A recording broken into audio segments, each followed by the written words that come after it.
Good evening. मैं Bhanupratap, motivational speaker and life coach. आज हम आए हैं एक शानदार कहानी लेके। एक बिल्डिंग में एक बरगद का पेड़ था, एक चिड़िया थी जो उस घोंसले में रहा करती थी। बहुत बरसों पुरानी कहानी है कि कहीं न कहीं उस पेड़ में आग लग गई थी, तो उस पे एक बंदर भी रहा करता था, एक चिड़िया भी रहा करती थी। तो सब लोगों ने, किसी ने फायर ब्रिगेड को बुलाया, किसी ने किसी आग बुझाने वालों को, तमाम लोगों ने अपना प्रयास शुरू किया।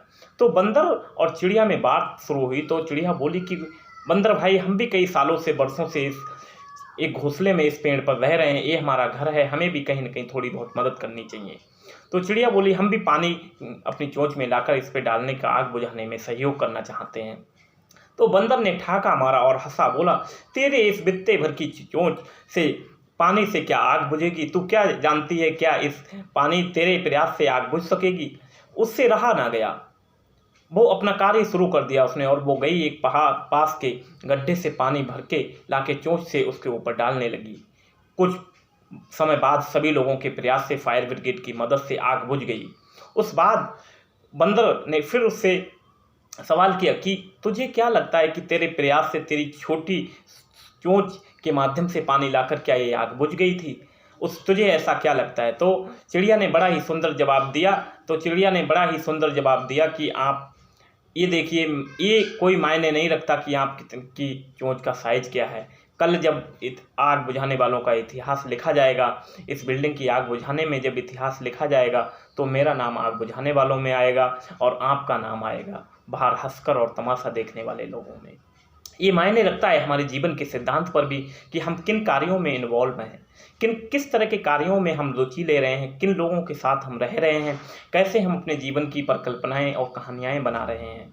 ये कहानी मैंने सुनी थी महान संत तरुण सागर जी के मुंह से। उन्होंने ये कहानी, मैं अपने श्रेष्ठ सेमिनारों में भी हजारों लोगों के बीच ये सुनाता हूँ। सभी श्रोता इस कहानी से उद्वेलित हो उठते हैं और उनके अंदर अपने से कुछ करने का साहस आ जाता है। ये सोचिए कि आप जब भी, कि आप इस कहानी के माध्यम से सोचिए कि आपके सपने, आपके विचार उतने ज़्यादा कमज़ोर नहीं हैं। आपको ये सोचना चाहिए, क्या मेरा जीवन का मकसद क्या था? क्या मैं जहाँ पाना चाहता था वहाँ आज पहुँचा? क्या मैं जितना प्रयास करना चाहता था वो पूरी ताकत मैंने उसमें झोंकी? शायद ये ताकत मैं झोंक देता तो मैं शायद उच्चतम सीढ़ियाँ हासिल कर लेता, शायद सफलता मेरी चरम सीमा में हासिल हो जाती। इस तरह के विचार इस कहानी के माध्यम से हमारे अंतर्मन की आवाज़ में बैठ जाने चाहिए कि जो हम प्रयास कर रहे हैं, उस प्रयासों का नतीजा हमें स्वयं और अधिक ज़रूर मिलेगा।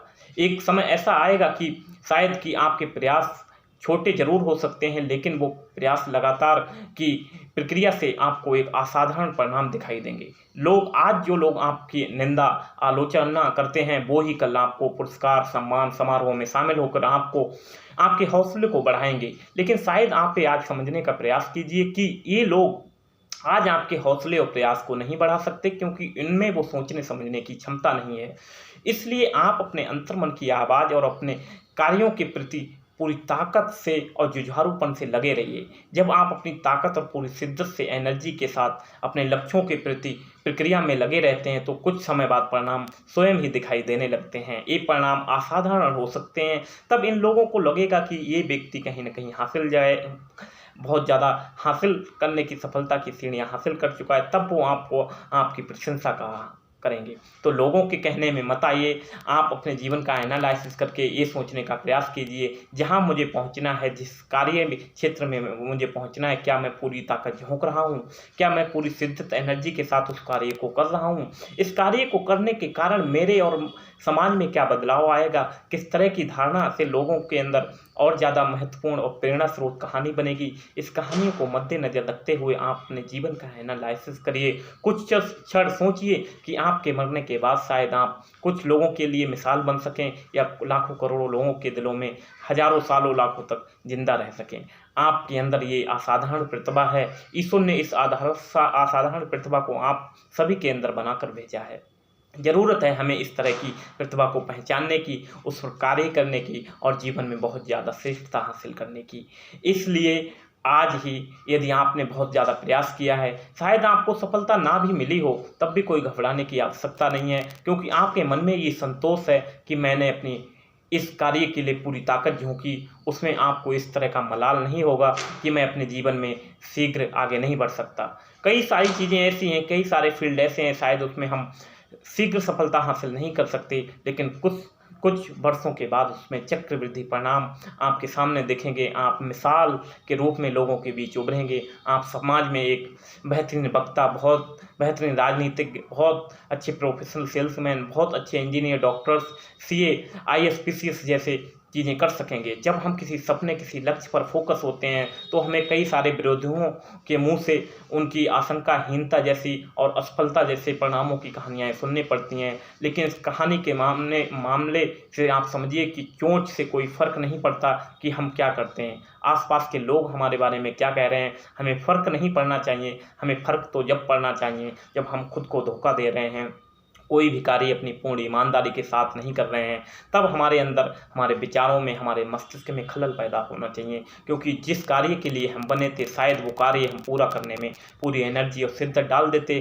तो शायद आज हमारी वजह से हमें कम समय में भी सफलता हासिल कर सकते थे। इस तरह के विचार आपको उद्वेलित करेंगे, आपके अंदर वो भावना जागेगी कि मैं दुनिया में कुछ मिसाल कायम कर सकूं। इसलिए बहुत सारी चीज़ें ऐसी हैं जो आप जीवन में जाने अनजाने में गलत करते जा रहे हैं। आप अपने जीवन को एक कॉन्शियस लिविंग की तरह जीना सीखिए, जानबूझकर ज़िंदगी।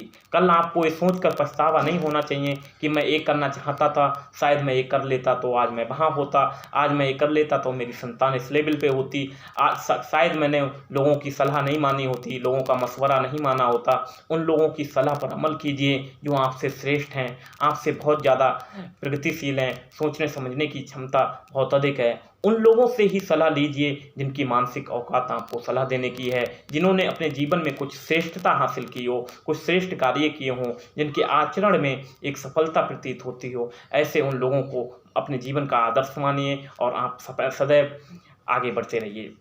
महान बिजनेसमैन रतन टाटा जी का एक कोट मुझे आज भी याद है। वो कहते हैं, मैं सही और गलत निर्णय नहीं लेता, मैं निर्णय लेके उसको सही साबित करता हूँ। उनके अंदर एक दृढ़ विश्वास है कि हर व्यक्ति हर क्षेत्र में सफलता हासिल करे, और उनके जैसे महान व्यक्तियों को हमें जीवन का प्रेरणादायक स्रोत मानना चाहिए। ऐसे तमाम लोग हैं जो आपके जीवन की मिसाल बन सकते हैं और आप अपने जीवन में बहुत ज़्यादा परिवर्तन देख सकते हैं। Thank you so much. इसी कहानी के साथ आज मैं विराम देता हूं, और आज ही आप अपने कार्यों पर पूरी शिद्दत और एनर्जी के साथ जुट जाइए, और सफलता आपका इंतजार कर रही है। एक बेहतर समय आपका इंतजार कर रहा है। यूनिवर्सल की समस्त शक्तियाँ आपको उस कार्य में इन्वॉल्व करने के लिए आपका इंतजार कर रही हैं। All I need with in me now. जो कुछ आपको चाहिए वो सब आपके अंदर पहले से ही विद्यमान है। Thank you so much. Welcome.